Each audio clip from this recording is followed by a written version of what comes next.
Assalamualaikum warahmatullahi wabarakatuh. Nama saya Aisyah Azhara dari Universitas Muhammadiyah Profesor Dr. Hamka, Fakultas Keguruan dan Ilmu Pendidikan, Pendidikan Guru Sekolah Dasar. Di sini saya akan menjelaskan tentang aliran progresivisme dan esensialisme dalam perspektif filsafat pendidikan. Aliran pendidikan progresivisme dan esensialisme dalam perspektif filsafat pendidikan.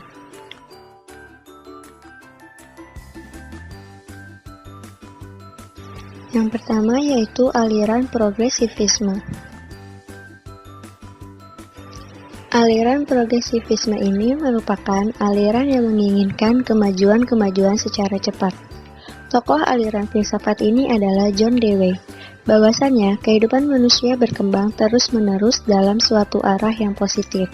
Sesuatu hal yang dianggap benar sekarang belum tentu benar pada masa yang akan datang. Oleh sebab itu, para peserta didik bukan dipersiapkan untuk menghadapi kehidupan masa kini, melainkan mereka harus disiapkan untuk menghadapi kehidupan di masa yang akan datang.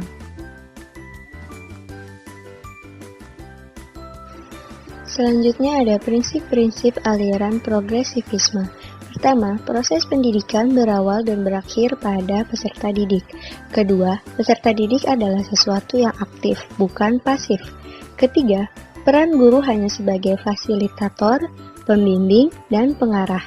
Keempat, sekolah harus menciptakan iklim yang bersifat kooperatif dan demokratif. Kelima, aktivitas pembelajaran lebih fokus pada pemecahan masalah, bukan hanya mengajarkan materi.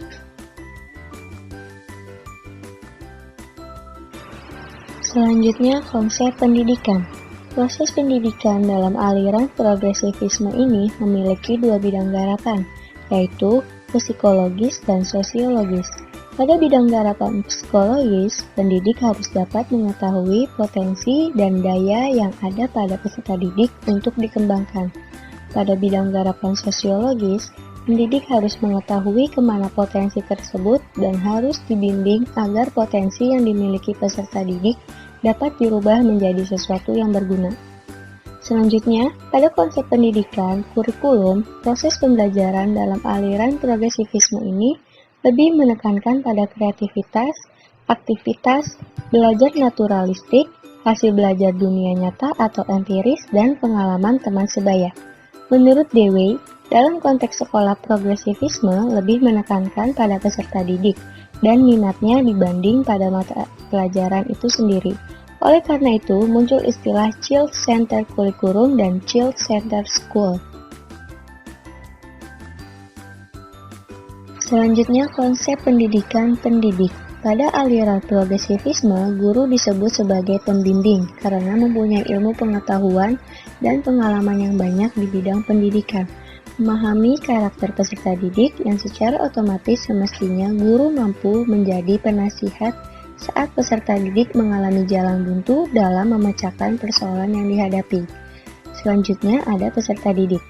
Peserta didik pada posisi sentral dalam melakukan pembelajaran karena peserta didik mempunyai kecenderungan alamiah untuk belajar dan menemukan sesuatu tentang dunia di sekitarnya, dan juga memiliki kebutuhan-kebutuhan tertentu yang harus terpenuhi dalam kehidupannya. Kecenderungan dan kebutuhan tersebut akan memberikan kepada peserta didik suatu minat yang jelas dalam mempelajari berbagai persoalan. Jadi, kesimpulannya, teori pendidikan progresivisme ini mengajarkan bagaimana cara belajar yang tepat, sehingga seseorang dapat belajar setiap saat dari realitas secara mandiri, baik di dalam maupun di luar sekolah, pada saat, sedang, ataupun setelah menyelesaikan pendidikan formal. Dengan demikian, sekolah akan dapat menghasilkan individu-individu yang cerdas, kreatif, dan inovatif yang pada gilirannya nanti dapat melakukan transformasi budaya positif ke arah yang lebih baik dari masyarakat yang progresif. Jika seseorang telah memiliki kemampuan seperti itu, dimanapun berada akan mampu bertahan dari berbagai hambatan dan mampu memecahkan masalah kehidupan.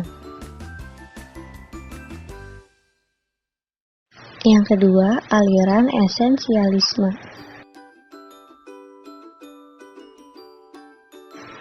Aliran esensialisme ini didasari oleh pemikiran Plato. Aliran ini muncul pada zaman Renaissance, di mana pada zaman tersebut menampakkan perpaduan ide filsafat yang objektif dan realisme objektif. Di sisi lainnya, aliran ini juga ingin kembali terhadap kebudayaan lama, karena kebudayaan lama telah melakukan kebaikan untuk manusia. Aliran esensialisme memandang bahwa pendidikan yang bertumpu pada dasar pandangan fleksibilitas dalam segala bentuk dan menjadi sumber pandangan yang berubah-ubah. Karakteristik aliran esensialisme memandang bahwa pendidikan bertumpu pada dasar pandangan fleksibilitas. Maka dari itu, idealnya pendidikan harus berpijak di atas nilai-nilai yang dapat mendatangkan kestabilan, telah teruji oleh waktu yang tahan lama, serta nilai-nilai yang memiliki kejelasan dan telah terseleksi. Adapun nilai-nilai yang dianggap dapat dijadikan pijakan, yaitu nilai-nilai yang berasal dari kebudayaan dan filsafat yang korelatif. Selanjutnya, konsep pendidikan aliran esensialisme. Pada aliran esensialisme ini memiliki tujuan untuk meneruskan warisan budaya dan warisan sejarah melalui pengetahuan inti yang telah terakumulasi dan telah bertahan dalam kurun waktu yang lama. Kurikulum pada aliran esensialisme ini berpusat pada mata pelajaran atau subject matter centered dan berpangkal pada landasan ideal dan organisasi yang kuat.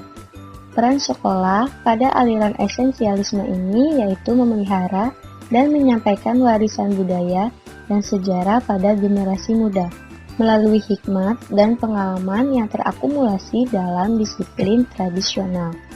Peran guru dalam aliran esensialisme ini, guru dianggap sebagai seseorang yang menguasai lapangan, subjek khusus, dan merupakan model yang baik untuk digugu dan ditiru.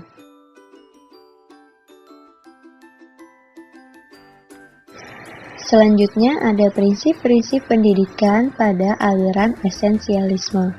Pertama, pendidikan harus dilakukan melalui usaha yang keras, karena pendidikan tidak begitu saja timbul dari dalam diri peserta didik. Kedua, inisiatif dalam pendidikan ditekankan pada guru, bukan pada peserta didik. Ketiga, inisiatif proses pendidikan adalah asimilasi dari mata pelajaran yang telah ditentukan. Keempat, sekolah harus mempertahankan metode tradisional yang bertautan dengan disiplin mental. Kelima, tujuan akhir pendidikan adalah untuk meningkatkan kesejahteraan umum merupakan tuntutan demokrasi yang nyata. Jadi, kesimpulannya, pendidikan pada aliran esensialisme ini berusaha mengenal pendidik untuk dikembangkan melalui upaya lembaga pendidik secara sistemik. Dalam hal ini, peserta didik didorong untuk belajar sendiri dengan bimbingan dan arahan guru, sedangkan metode tradisional digunakan sebagai upaya pembentukan mental peserta didik melalui internalisasi nilai-nilai budaya yang telah mengakar di masyarakat di mana sekolah itu berada. Dalam arti, proses pendidikan beserta pembentukan mental peserta didik tidak terlepas dari budaya yang telah teruji dan terbukti unggul di masyarakat yang bersangkutan.